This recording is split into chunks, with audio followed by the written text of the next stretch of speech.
this is the sort of the value proposition as well. When people talk about 1,000 true fans, they're not just your 1,000 true fans because they might pay you more money. They're your army. They're the ones who are basically going to sort of trumpet and talk about it. So when you think about the NFT collections, whether it's like Bored Apes or Cool Cats or, Mocaverse, for instance, actually what propels that business is the community. And the community is the one that basically, because they have a sense of ownership, they become part of your force because they want to be a part of what you stand for, and they'll propel you. But if you don't engage with them directly as the founder or founders for that matter of fact, then they become sort of, I guess, disenchanted. They be like, oh, well, do you still love me? Do you actually care about what I do? And in Web 2, by the way, that was very difficult to do because the ones who knew this were only the platforms. You would get this sort of number, you have 1 million followers, but you don't actually know what that means. When in fact, all the value only comes maybe from those few thousand or maybe tens of thousands of followers of that million base. Thank you so much for joining us, Yat. Welcome to Decoded. I apologize for the traffic that you've endured to get here. But I'd like to maybe start us off, if you can tell us a little bit about yourself, your background, pre-Animoca. Maybe we can start there and then you can tell us about how you came to build Animoca Brands. Well, thank you. It's a great pleasure to be here. Appreciate the invite. And traffic was bad, but nothing unusual. I live in Asia, so sometimes it gets pretty bad there as well. So on my background, as mentioned, my name is Yat. I am currently chairman and co-founder of Animoca Brands, but really my history started off in Europe. I was born and raised in Vienna, and I'm a child of the 70s, so I'm absolutely dating myself at this point. And I studied music. My parents were both musicians, and they studied music and then became professional musicians. And so, of course, what do Asian parents do to their children? They make them do what they do. Certainly, I think that's somewhat true still even today. Everything you heard about Asian tiger parenting, it's completely true. Anyway, so I studied music. I went to the conservatory, studied classical music. During that time, I learned a lot about myself, as in I don't think I should be a musician. Also, when you study things like music, it teaches you a lot about sort of humility because you're really amongst people who are like really talented. There's some things where you can kind of, get along and work hard. Mm-hmm. But with music, just like with sports, you can have fun with it, but you can really see who's got the raw talent, who's got sort of the natural instincts, who has the longer fingers, who has the whatever it is that sort of gives you an advantage. So humbling experience. What were your instruments? Piano, flute, and cello. Wow. So cello's good. Difficult too. But anyway, either way, all of them were, complex in their own ways. And I wasn't very good in comparison to my fellow students. But I basically, when I was doing composition, I wrote MIDI software. There was an Atari ST computer that had MIDI ports, and it allowed me to compose faster and more efficiently and perhaps better than, other kids. My teacher wasn't impressed. Remember, this was now in the 80s. And in the 80s, people couldn't even use a calculator in the classroom, let alone use a computer to basically effectively, from their perspective, cheat. And notation at the time was really sort of handwritten. You would write it. And for me, it was kind of unnatural that, you would, if you have maybe perfect pitch, you can imagine it. But if otherwise, people would play on the piano or an instrument, and then they'd write down the notes. And there's always these potential errors, and it takes a long time. So I wrote this MIDI notation software, and I uploaded it onto this pre-internet service called CompuServe, which, again, maybe you haven't heard of it, but if you have, it was this pre-internet service, like a bulletin board system where communities came together and basically shared stuff. And we were using dial-up modems. And my first modem wasn't a modem, it was an acoustic coupler. Acoustic coupler is something you put your regular phone. So if you look at the icon of the iPhone and you see this sort of funny shape of the phone, like why is it that shaped? That's actually what that was. It's the handle that you pick up and you make a phone call like that. And I still have that phone. Yes, exactly. But you would take that handle and you would put it on top of this acoustic coupler. Often you'd have to wrap a jacket around it because you would have to noise insulate it. And then you went online at literally the speed of 2,400 baud, which was super slow. And I uploaded the software and other people started appreciating it. And back then, the way that you sort of got kudos is you put your name and your address, and you kind of said, if you like the software, you can send me some money. It's like literally just checks in the mail, but you would often not expect any money. You just kind of do it for bragging rights. And then I started getting checks in the mail, and I didn't have a bank account yet. And that was sort of the beginning of my sort of early days with that. And sort of to sort of cut a little bit more forward in terms of my background, Atari basically liked the software I was building, asked me to come into their office at a one-man shop in Vienna, and said, we like what you build, come in, maybe there's an opportunity. And I popped in. I was a kid or a teenager. They didn't know who I was, and I explained to them, and they said, and I still got the job. And that basically was the beginning of how I got into tech. Through a series of circumstances, went to the US, then ended up, when Atari went under, started working for Silicon Graphics through an acquisition that led me to Hong Kong. I came to Hong Kong, and I started one of Hong Kong's very first internet service providers called Hong Kong Online. This is around 93, 94 now. Very cool. Which is sort of my sort of really first beginnings in sort of the internet, as it were. Maybe just a little side story. I actually was at SGI, the business we were building before. We were doing virtual reality markup, VRML basically tools. VRML basically stood for virtual reality markup language, which was basically the VR version of HTML. But this was back in sort of the early 90s, and so this was Tron-like graphics, and everyone thought we're going to be sort of go shopping online and experience online worlds. When was this? In the 90s? 92, 93 was when VRML started to pop up. Wow. And of course, the graphics were terrible and nobody was going to shop this way. No. But really, it was kind of the glimpse of the future, right? It was basically what today we fully expect of the metaverse. But back in those days, it was like, it was ugly graphics. But, for those of us building in the space already, we imagined the world would look like that. And that was basically sort of, another version of sort of an early iteration of, what the online experience would be like. Anyway, I started an online service in Hong Kong, fast forward a little bit, built one of the very first cloud computing companies in Asia called Outblaze, which was eventually sold to IBM around 2009. And with that, I was no longer allowed to go into enterprise, non-compete, and went back into gaming roots with Animoca in 2011. And then eventually Animoca Brands as a spin-out back in 2014, 2015, where we went public in the Australian Stock Exchange. Before we were then basically no longer delisted and started focusing on crypto and Web3. Have you always been a gamer? I have. Have you? In fact, my very, very first gaming experience was with the VCS 2600, which is basically, like the brown Atari box, as it were.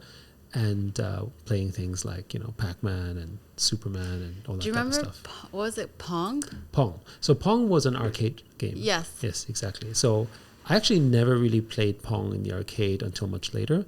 The arcade experience that I had that I really used to play a lot was a game called Karateka. I remember this was in Italy. And my mom used to go to Italy a lot because she was practicing singing there. Her teacher was in Italy. And so I would accompany her during those times. But then I'd be alone because she'd be out there basically singing and I'd be like, what am I doing? And I would literally just go in and play these video games in these sort of, I guess, video game stores, which were all arcade machines. And there was there were games like Karateka, there was Pac-Man, there was ER Kung Fu, like these sort of old games of their days. And, when you start getting really good, you can basically occupy the machine with paying very little because you kept getting entertained and playing. And that's what I did for hours as a kid in Italy, for instance. And that kind of really got me into sort of the video game space as well. So do you feel like that gives you a unique kind of edge with what you guys are doing with Animoca Brands when you work with the gaming projects? I mean, I think it helps us and it helps me think about gaming in a way, in the sense that I think of not just that experience, but also when I was working for Atari, and also when we were doing video games afterwards, for instance, or making music for video games, or even mobile games back in 2011 up to this date. So all of that, I guess, has given me some perspectives and helpful. But I think really, if I think about Animoca, it is what we're building. When we talk about digital property rights, for instance, and the meaning behind Web3 and all the implications and the way we think of blockchain as sort of political systems, I think it's really a collection of really my life experiences as a whole. It's not just the gaming side. For instance, I grew up in Austria, and up until the late 80s, Europe was still divided by an Iron Curtain. There was an East and West Europe. And my mom used to work at one point in East Berlin at the Komische Oper, which is basically, in the communist side of Germany. Yeah. And I would cross the border to see her. And I would literally, it was like, you walk into true 1984, and you also walk into an environment that you just see the contrast. It's so unreal. And, there's no food. The supermarkets had basically cans of food literally spaced out 1 meter apart so it could look full because there was none of supplies. You would sort of go from one world of abundance, which was sort of Western semi sort of social democracies, but still more capitalist in nature, and then go to communist countries where they had literally nothing. And that, had an impact on me. I don't think I knew what that impact would be until much later in life, but I had sort of this very strong impression as to what wouldn't work. And then, of course, I started working in the US, where I went to the land of ultra-capitalism, where everything was about money and showing off about money as well. Because in Europe, you don't show your money, even if you have it, right? It's a totally different mindset. You actually don't talk about it. It's considered a little bit sort of rude and so on, right? And then from US, I went to Hong Kong, where it's capitalism on ultra steroids, right? Where, it's what the freest market in the world, either one or two, right? Behind Singapore or ahead of Singapore. And it's all about money. And there's nothing else but money that matters over there. It's completely sort of free market liberalism at an even ultra extreme level. So I kind of went through all these extremes, and I think that helped me also sort of shape the thinking about sort of the problems around how we think about capitalism and also the benefits of it, as well as the problems as we see sort of when you go too deep into sort of ultra socialism as an example as well. I think all of these experiences helped us shape us the way we think about Web3 and the way that we built Animoca Brands. That's very cool. So I wanted to ask you about, with Animoca, when you first launched it, was many years ago before you delisted and then got into the crypto side of things. Did you ever visualize being like at the level you're at now? No, but I don't think I ever visualize anything in the future, because I don't think of, I know some people have 10-year plans or 20-year plans, and they say, I want this, or I want this, or I want to reach this target. That's not me. I generally have a target as to what I think is a purpose, but then I don't envision it in terms of, maybe the right way to frame it is, it's less envisioning, it's more creating. So meaning that I think entrepreneurs, the ones that are successful, don't think of it, or at least try to be successful anyway, or have impact, maybe is the right word for it, are the ones who shape the future, and they kind of form and make it in the way that they think is right. And that means that also that becomes malleable as well, because you'll hit many, many roadblocks. You may have a plan, but actually I think really sort of strong entrepreneurs approach a problem with literally 20 plans in there. Maybe they don't write it down, but they have sort of many divergent paths that they think of. If this path doesn't work, we'll think of this path and that path. And that's also one of the reasons why I think entrepreneurs are much more optimistic in nature, because an obstacle is just something to overcome, as opposed to an obstacle is sort of this brick wall, and say, if I can't pass this brick wall, I don't know how to figure it out, then obviously that's difficult. But I think very strong entrepreneurs can imagine different paths and different futures. And I think the same is when you ask me about sort of how I envision the future. I don't envision the future in, I guess, this linear fashion as to I want this and I want that, or I just kind of go with the flow, as it were, and sort of navigate along the lines as long as I kind of hit roughly the goal that I think I need to hit. Okay. So let's talk about Mocaverse. Since this is a new, you've recently raised 20 million. Congratulations. Thank you. Very good. How do you, the overall market at the moment with VCs in general, no one's really looking to invest. What advice do you have to people who are in that position? So first of all, if the project has strong legs, if the team is good, if people are excited about it, you can raise money. And just yesterday, one of our subsidiaries, sort of Darewise, the team behind Life Beyond, raised $3.5 million, for instance, for their project, for Life Beyond Studios. So again, and we ourselves have been deploying to the many projects, sort of invested in many companies in this last 6 months as well, which you could call is a pretty big bear market, and we continue to deploy capital. So I would say it's not so much that there's no capital; it's that, of course, it's more competitive, and the kind of funding you put out is maybe less than it was obviously during bull markets. But again, if you have a strong project, people will fund it. Now, the advice I give to people: One, I think entrepreneurs who are very purpose and mission driven will always find a way, right? At the end of the day.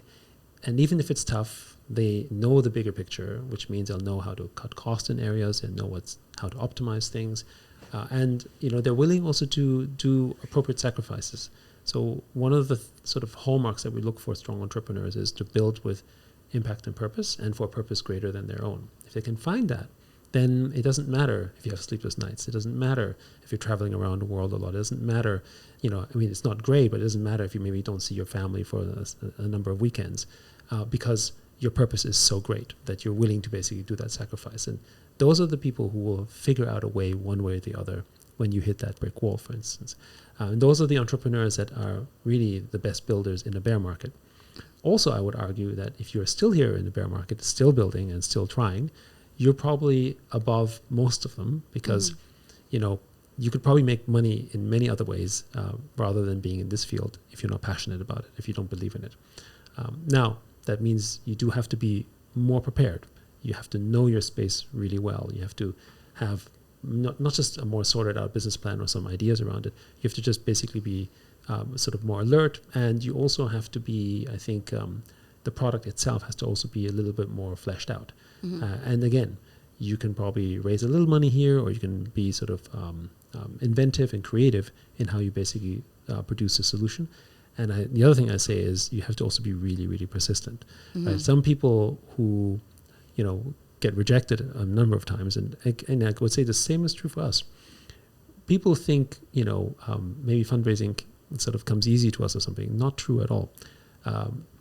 With the early days of Animoca in 2018, when we started really going into the web3 space.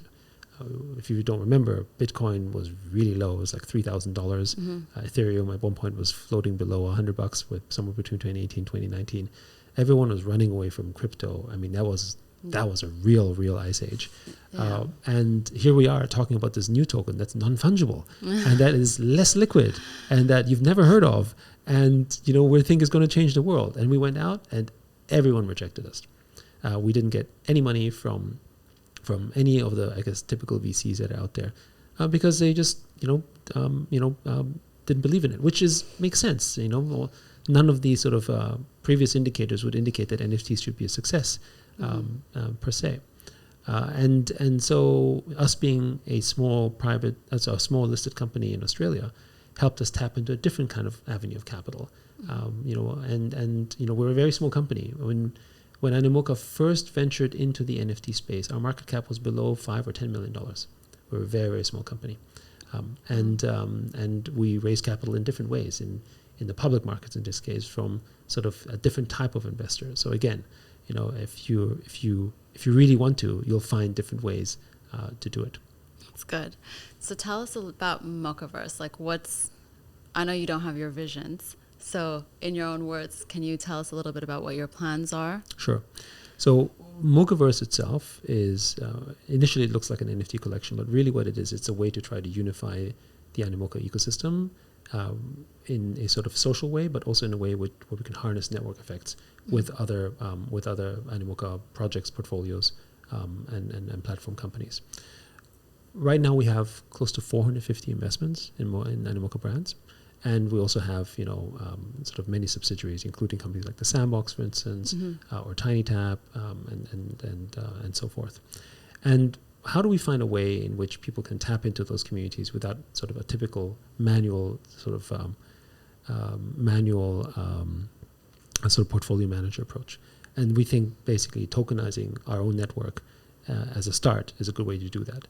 And from that, we can allow people to participate and basically grow the network even larger. So in other words, you could become part of the Animoca family without necessarily being invested by us. You could become a member of Animoca's sort of family by owning the NFTs or maybe owning some of the future tokens. And that's also a way in which you can basically sort of stake reputation and sort of enhance the connectivity. For instance, if you have Mocaverse NFTs, you are maybe already somewhat authenticated, or you have real proof that you are a member of this network, which is something that is difficult to do, but actually blockchain solves nicely when it comes to things like membership.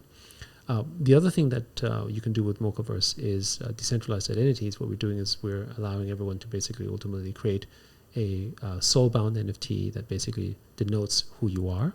Of course, in a sort of zero knowledge way, so I don't have to know your name or your age or whatever. But through that, I can basically get appropriate ways to, connect to that. Imagine things like KYC.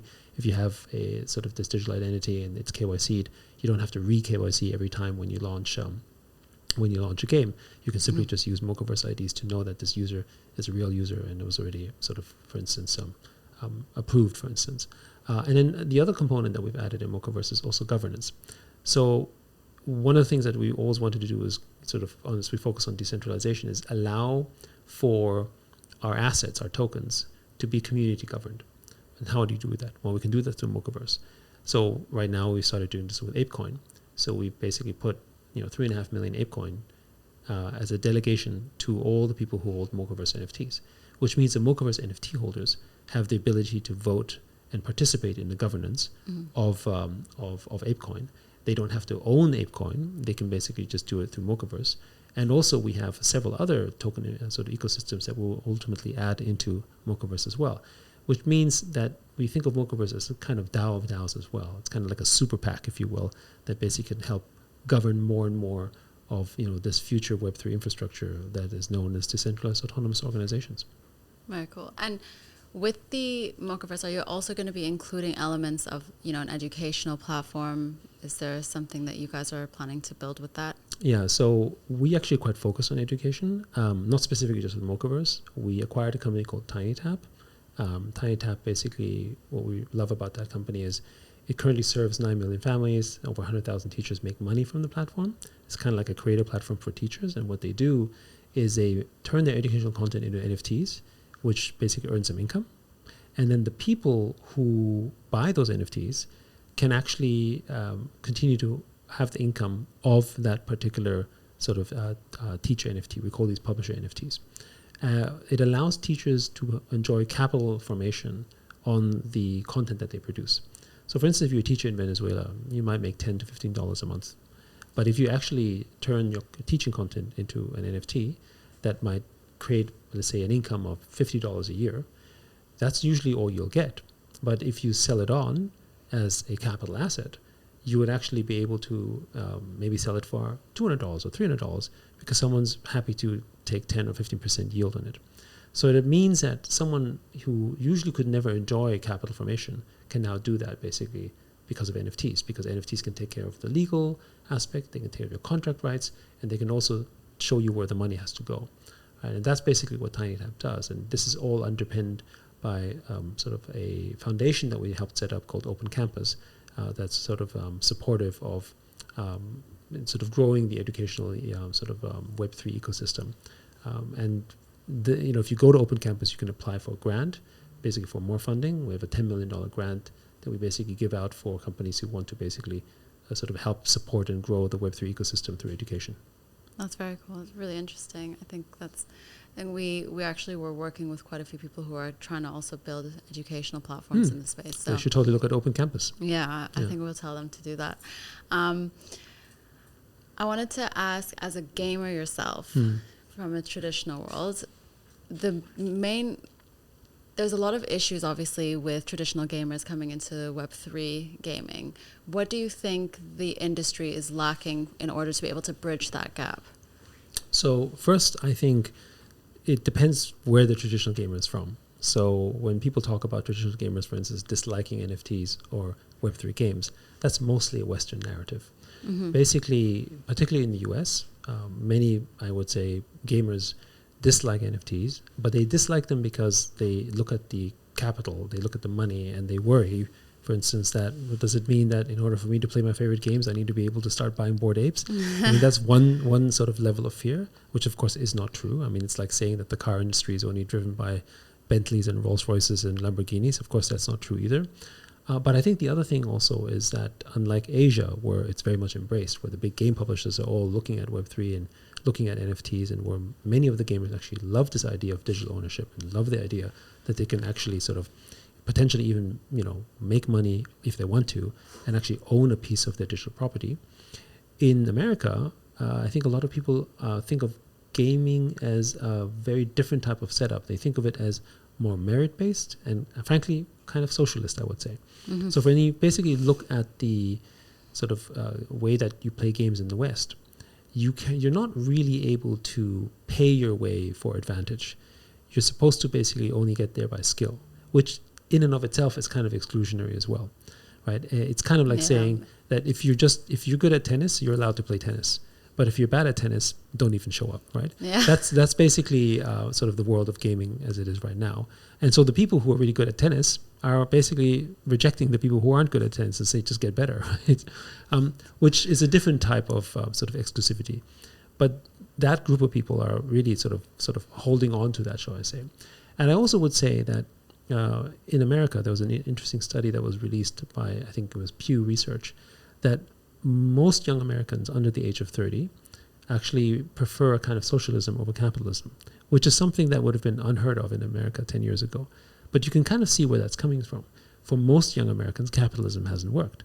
And capitalism in the current structure also may appear a little bit feudal. If you have money, it makes more money.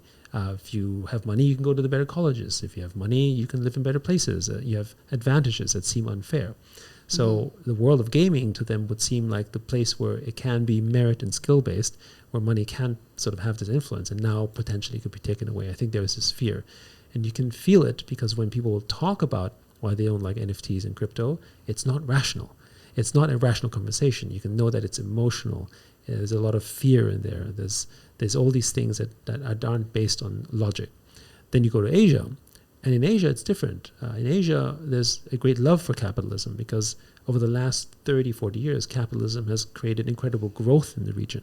I mean, my parents' generation left China for a reason because they didn't have digital property. In fact, physical property. Yeah. You couldn't own anything. Most people don't know or may not remember that South Korea, 40 years ago, was a smaller economy than North Korea. It was one of the poorest countries in the world. And because of property rights, because of democracy, and because of capitalism, it's now the 12th or 13th largest GDP in the world. So all of Asia benefited from this. So in living memory, we appreciate the benefits and the power of capitalism, and therefore we embrace anything that sort of has sort of a similar quality. And I sort of say this half jokingly, but I think the American dream is more alive and well in Asia, for instance, than it is in America. And that's also why things like crypto and web3 are more easily adopted. You can feel this also in America when you look at the pockets of places where capitalism is thriving, say like Miami, right? Why is Miami doing so well? Because it is very capitalist, because it embraces basically all the benefits of this, whereas the kind of places that are struggling are the ones who are sort of rejecting that, for instance. And I think this is sort of translated over to gamers. I think most of the struggles for those gamers is this sort of emotional fear of not understanding the benefits of it. It's not a technical one. It's not really hard to have a crypto wallet if you think about it. It's harder to learn how to play a first-person shooter.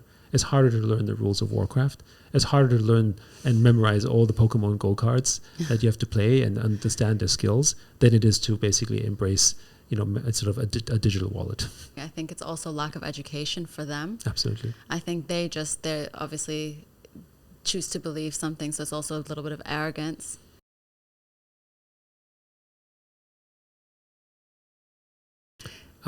So there was a conference in Hong Kong called Nifty.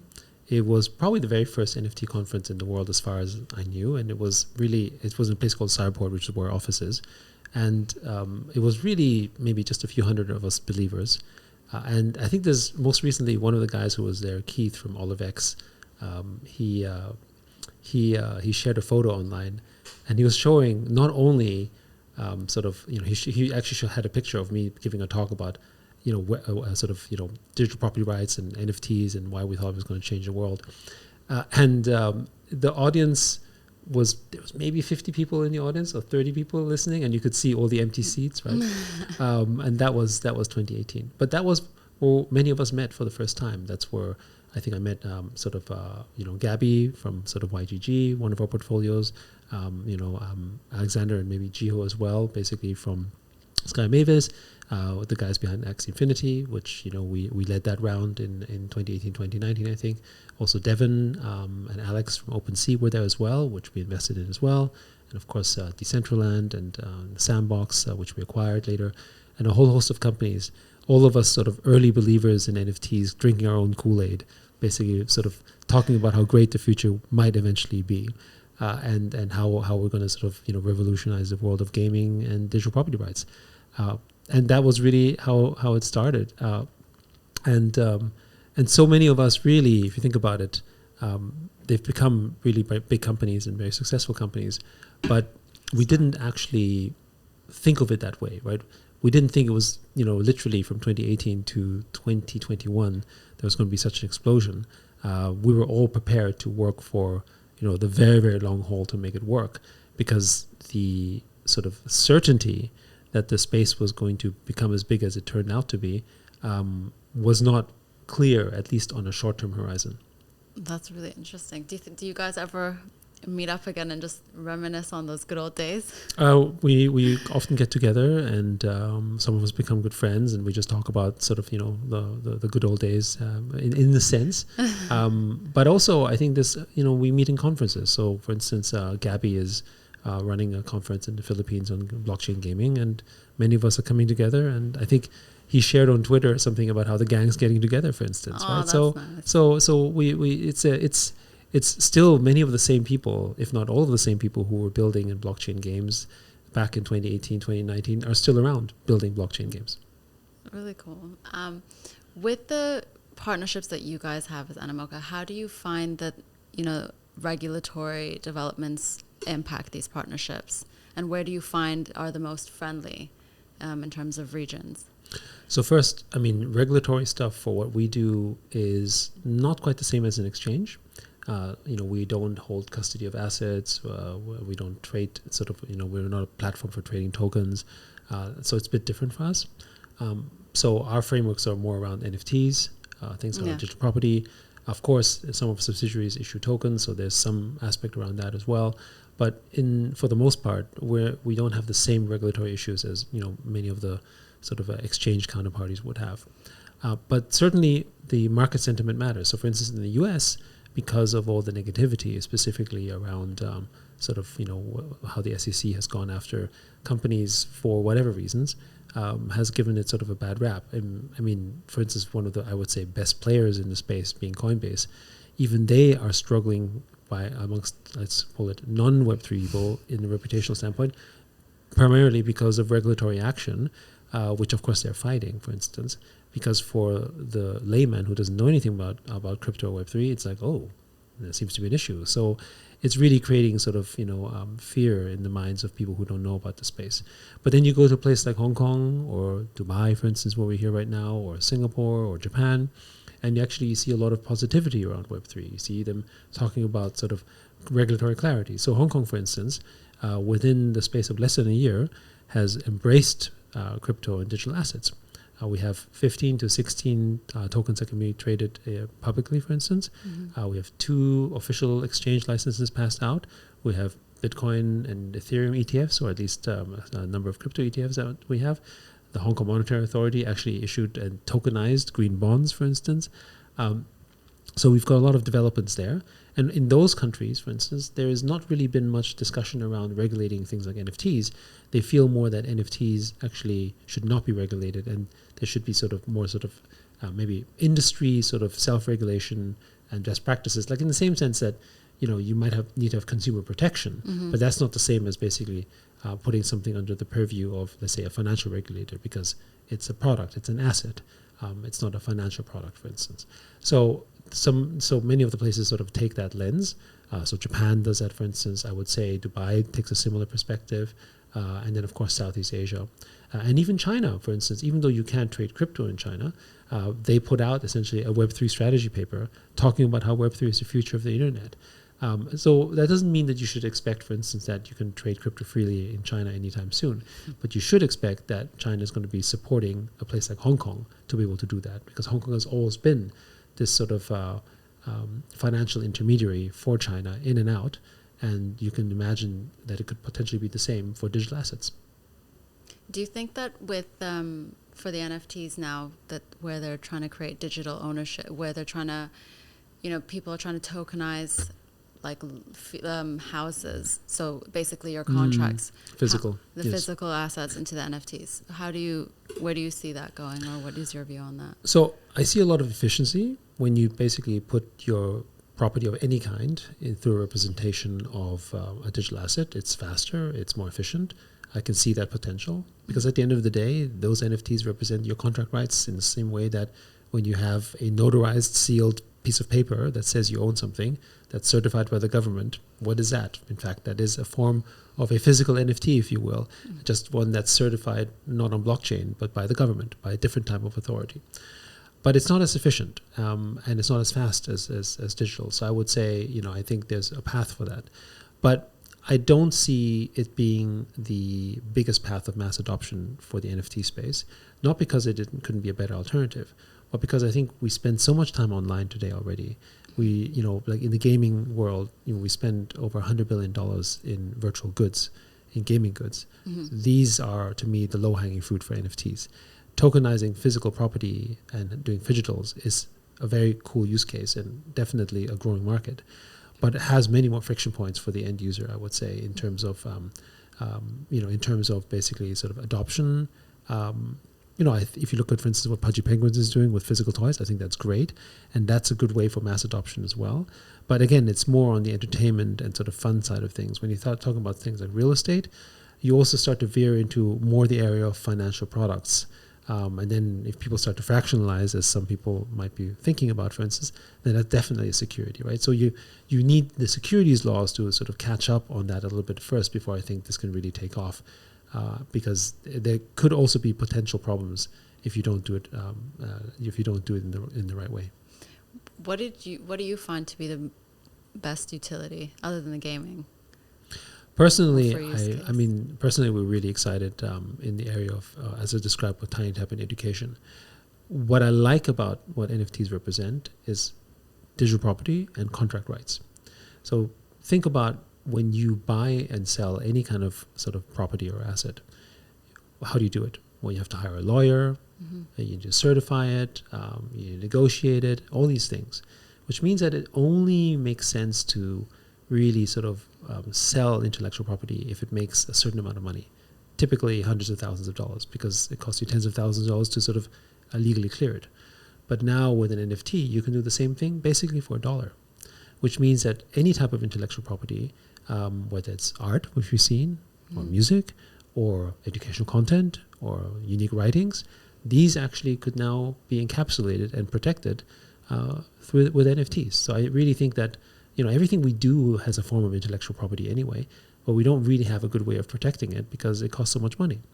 And I think in the future, when you think about what AI is doing to our rights, I think it becomes ever more important to be able to protect them in this form of NFTs. Because I think in the future, AI is going to go and create all this art, but who does it create it from? It creates it from the imagination of thousands of other people, but these thousands of other people never get compensated for it. But if they source it from those thousands of people with NFTs that knows where the wallets are, they can actually share that revenue automatically. I mean, just think about a perfect use case for blockchain. I can, if I make $1,000 with my generated art, then I can distribute $1,000 to 500 people, 1,000 people, 1 million people. It doesn't really matter because that's what on-chain dynamics can actually do. So we think of that as a way that we can really sort of scale the protection of our intellectual property rights in all sorts of areas. Very interesting. With your very impressive ecosystem that you guys have created and your portfolio of projects, I want to ask, what's been like the craziest pitch you've ever got? Like, have you ever had someone come up, like, I don't know, follow you into the bathroom, like something? I want to hear the weirdest one. Well, I don't know if I had the craziest kind of pitch in terms of the way it was presented. Certainly there would have been some creative ones, but I would say the craziest pitch I ever received, which we didn't invest in because it was just something that we just wasn't our field and wasn't even related to web3, was someone basically selling us this concept of shooting wine bottles to space, because apparently wine ages faster in space. And, for whatever, I guess people want to buy aged wine because they taste a certain way, and it just accelerates the aging or does something to it when you send it to space. And I remember this guy, he was just pitching it to me, and I don't drink wine, by the way, right? And I was like, okay. I listened to the pitch. I was a little amused, but I was like, okay. And then he was trying to prove it to me how well it works, because apparently someone did it with wine where they trolled the wine, in a boat across multiple oceans, over the course of a year, and the wine was 20 years older. I don't know what the details were, and now they're going to do it in space, and so you can drink space wine. And wow. Sure. I mean, and I guess, I heard that, the project did get funding, and they did shoot wine into space, and some people drink it and enjoy it, and more power to them. It just wasn't for us. I've never even heard of that. There you sounds go. like such an interesting concept. How would even someone come up with that? Okay, well, I can't ask what's been the best, because you've invested in quite a lot of projects, but would you be willing to talk about the favorite or no? No, I mean, I think it's hard for me to talk about favorites, because it's a little bit like picking your favorite child. Yeah. You just can't do that. Just can't do that. Fair enough. What about the unicorns that you guys are working with? Can you tell us a little bit about the journeys with any of them? Well, I mean, I think, probably the one that we're most closely associated with is Sandbox. Mm-hmm. I think Sandbox has been an amazing story. Both Seb and Artur are incredible founders, sort of tireless entrepreneurs that are constantly building in the space. When we first sort of acquired them and started working with them, really in 2018, they were a very small sort of gaming studio based in Argentina. And they shared the vision of sort of digital property rights. They shared the vision of a world in which we should be able to own our gaming assets. And they were building sort of this alternative to Minecraft, and they had a 2D version which was quite popular, but in classic sort of indie gaming, it was very hard to make money. Mm-hmm. And so we decided that this could be a really good candidate for turning on chain. They already had this idea. They needed funding for it. And when we acquired them, basically we jointly sort of went on this mission to basically build it out as a better alternative to really what was Minecraft and eventually Roblox. From 2018 to 2019, if you recall, that was a really nasty time in crypto. Mm-hmm. People say, oh, it's bad time now. You've seen nothing yet in comparison to how it was in 2018, 2019. But the focus of building was really there, and also the experimentation. The very first, I think, land sale, I think the average cost of the land was maybe $20 to $25. And I think we sold maybe $80,000 worth, and we're just like, wow, that's amazing. People bought this, for $80, right? And that was, as a collective, right? And I think maybe the lesson, I would say the same is true for all of our experiences, whether this is, with Sky Mavis or with OpenSea or, Dapper Labs. It was these small early victories that you would celebrate, like these literal morsels of victories, right? It wasn't about, that you're going to be, oh, look at that $100 million sale, or oh, look at that $10 million sale. It was that $80,000 or $25 sale, or the first $1 million of revenues, or these relatively small sort of events that really sort of were celebrated much more than later on, because they were early proofs that what we were building actually worked. By the time the business was making more significant revenue, you knew that it was working already, and it was more about scaling. But really what people were seeking in the early days was, does that actually work? Yeah. Are actually people really going to buy sort of NFTs? Is this something that, people would actually value? We don't know that. And that's true for any product. It's not related to just web3. When people go out and build new businesses, they have an idea, but the proof point first comes when an actual outside customer truly purchases it and appreciates it. And then you might know you have something. Very cool. I mean, I see Seb all the time when he's here, so I can see it, the passion also just when talking about the Sandbox. So I can imagine that working together very closely, and I'm sure you were a lot more hands-on back then with the projects. So it must have been a really cool experience. I think from my end, I don't really have any more questions. But is there anything that you'd like to share? So maybe I'll close with this thought as to what it is that sort of makes us so excited about Web3 and the whole idea of digital property rights. And I quote this a fair bit, but to us, basically, we live in a world right now where we actually don't own any of our digital time and digital assets. We are digitally colonized by the biggest platforms, whether it be Facebook or whether it be Microsoft or Google. They actually farm our data, and data is that most valuable of resources. And so Web3 to us is that answer, because now we can own the data paradigm and we can own basically the derivative of that data. And so that also means that by owning our data, we also have actually more freedoms, because it means that we have sovereign ownership over it. It means that no platform can decide what we can do in our digital life. It's like the same thing when you own your Bitcoin. It's your Bitcoin. You can, it's sovereign to you. Nobody can take it away from you. It is truly yours, and you have the freedom to transact with it with whoever you want. And that would be true for NFTs, it would be true for your tokens, it would be true for anything for your digital assets, which, by the way, for your physical property is typically true as well. But in the digital world, you can't do that. So imagine what the future would look like when you actually do have that freedom, truly, that you actually can build businesses without being sort of under the yoke of a platform that decides and changes these rules all the time. And that you can actually enjoy true capital formation for digital assets that you can now invest in for the long term.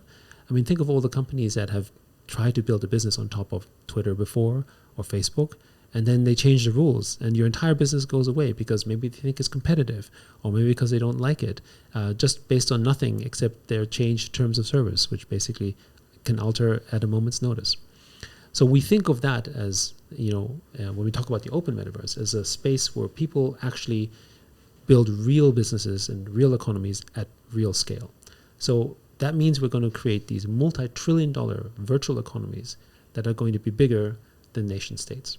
So we think that this would be effectively the next step into going from sort of, I guess, a sort of first level of, I guess, the Web2 metaverses and the Web2 worlds, which is really sort of an inefficient, feudal kind of setup, to one where basically you'll have these virtual economies where people are making incomes and living, which they really kind of do today, entirely virtually. And to us, that's basically the growth of new societies. And also, I think, more importantly, it will reframe people's thoughts around capitalism, because inherently blockchain is capitalist in nature. Its sort of defense mechanism is capitalist in nature. And we don't understand that fully. We don't appreciate it in many places. And I think actually blockchain and Web3 is going to restore faith in this new form of stakeholder capitalism. And that's what we're really passionate and excited about. Okay, I've got two questions for you. Please. First question is, with the recent SEC announcement that they're not going to stand in the way of grayscale's Bitcoin ETF. Yes. If that goes through and BlackRock's is granted, hopefully by January, do you see that as enough to propel a mini bull run or going into another bull market? So I think US Bitcoin ETFs, spot ETFs, are absolutely going to have a major impact, I think, to the markets. I'm not sure if I would define it as a bull run in the classic sense, but one has to sort of, I think most people would agree that Bitcoin and to some extent Ethereum are like the reserve currencies of the whole entire Web3 ecosystem. And so if they do well, everything else does well. So I think it definitely has that impact. I mean, for instance, the most recent sort of fake news Cointelegraph provided a little bit of a glimpse, a small little glimpse of actually what would happen if it actually was approved. And that was really just 20, 30 minutes that we saw sort of the effect. So I think it would have a major impact. I agree. I think the fake news moved the market around 10%, more than I think, because the ETH ETF just currently didn't pick up too much traction. Do you know, why do you think that was? Well, so first of all, I think, the difference between Ethereum and Bitcoin is just the scale and size of it. I think with Bitcoin, it's the vast majority of basically sort of the Web3 sort of, I guess, market caps. Of the $1 trillion, it's more than half of it is probably Bitcoin based. And Ethereum is smaller in that sense. The other thing I would also add is that most people who are actually looking at Ethereum do focus on the utility of it, because that's how it's set up, versus traditionally, and I think still a lot of people look at Bitcoin as the store of value. Even though with things like ordinals and inscriptions, you do have elements of where you can now inscribe culture and essentially NFTs, but it's not quite the same. People do, I think, look at Bitcoin much more as almost like gold, right? And so they store that, versus with Ethereum they use that. So I think there is a fundamental difference between the two. I agree. And if anything was to knock BTC off the top spot. Do you see it happening in the next bull run? And if it was, what token out there do you honestly think could rival it? So first, I don't think it's so much about. So first of all, we believe in a multi-token, multi-chain future. Maybe you've heard us say this before, but we think of every sort of layer 1, layer 2 as almost like a nation state. They have their own cultures, they have their own communities. They will interoperate and they will sort of work together, I think, just for trade and so on. But in some cases, they won't necessarily migrate. So in other words, looking at it from a slightly different lens, can you imagine that a large set of the Bitcoin community would ever move over to Ethereum? Probably not. Or even collaborate with Ethereum guys? Maybe not. I'm not saying everyone. I'm just saying that maybe a core group of them will never do it because they feel very nationalist and patriotic to the Bitcoin cause. And this comes down to this other lens, which is that blockchain to us is a political movement. It is both a socioeconomic, human, and a sort of economic and political movement. So they have different political lenses. So in the same way that in the physical world, some of us actually really want to live in China, which someone in America might be unimaginable. And some people like the chaos that is America, and they appreciate, for instance, gun rights, which maybe in some places in Europe they say that's impossible. Why should anyone own guns? And I'm not here to say what's right or wrong, just to say that people do prefer these things, and they come from a different perspective that is mostly political and socioeconomic and human in nature.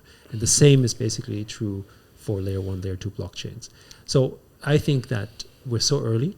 There's still only sort of a small number of people in comparison in the Web3 world. So it's entirely possible that other blockchains could become large in terms of adoption, but that doesn't mean that they're more influential in terms of value, for instance, right?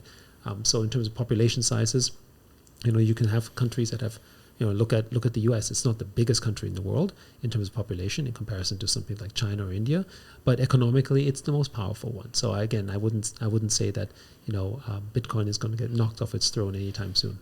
Okay, so let's move Bitcoin to one side and say it's the ultimate store of value. So when we look at the other layer ones, everything at the minute is really traded and built on ETH, NFTs, most of the traffic is on Ethereum, DeFi.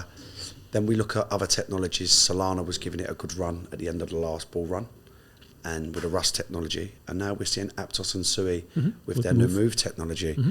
What will it take for one of the other big layer ones to rival ETH and take it over? Would you say it would be because of gaming? Maybe one of the big houses coming across and deciding to build Fortnite on Aptos or Sui, for instance? Unlike Web 1, Web3's infrastructure is not only still up for grabs. We don't think there's going to be a single winner in the classic sense.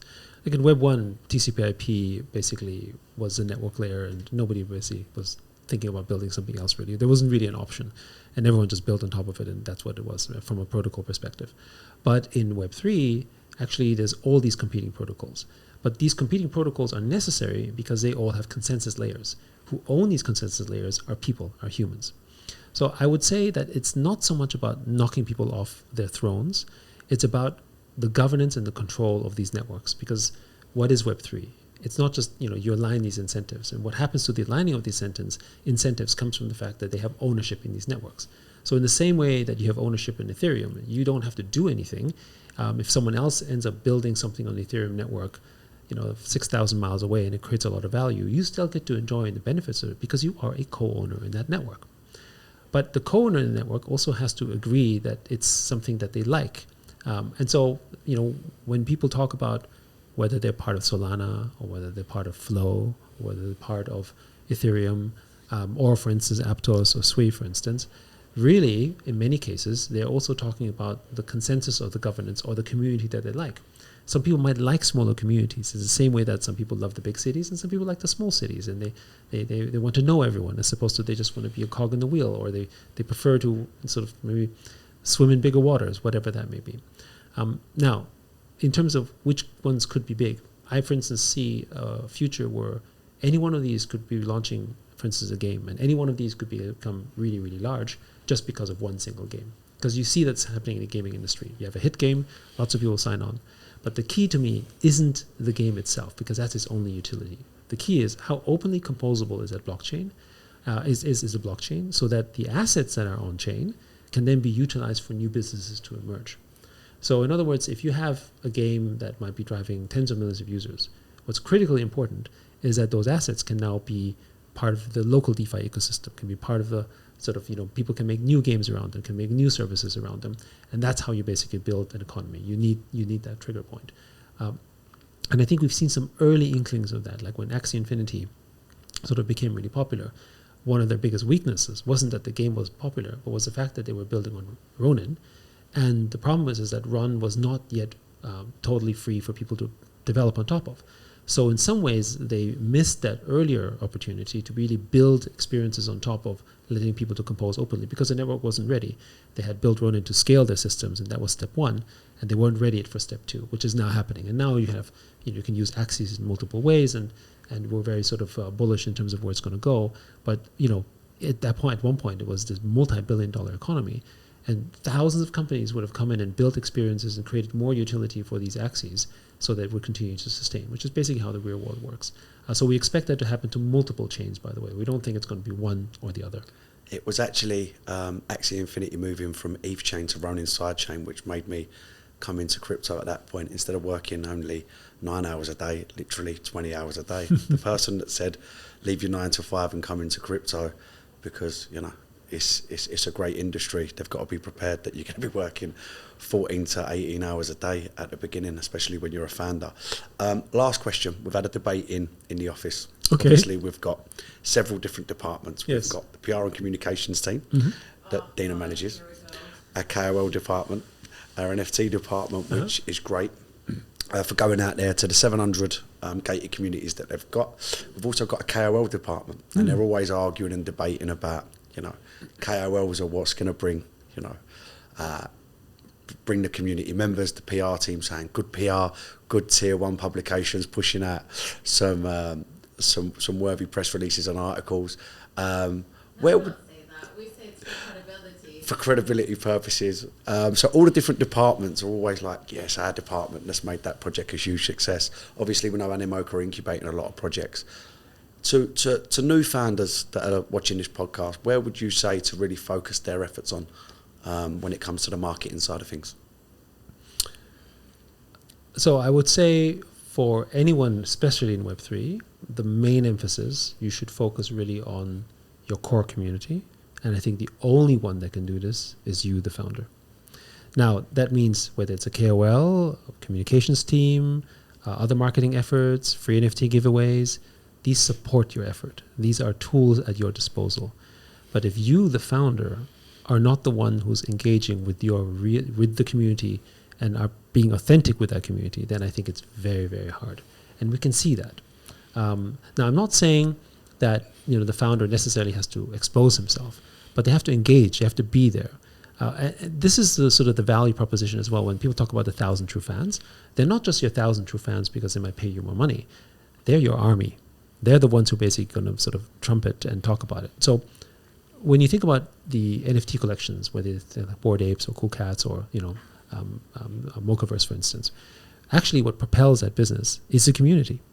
And the community is the one that basically, because they have a sense of ownership, they become part of your force because they want to be a part of what you stand for, and they'll propel you. But if you don't engage with them directly as the founder or founders for that matter of fact, then they become sort of, I guess, disenchanted. They be like, oh, well, do you still love me? Do you actually care about what I do?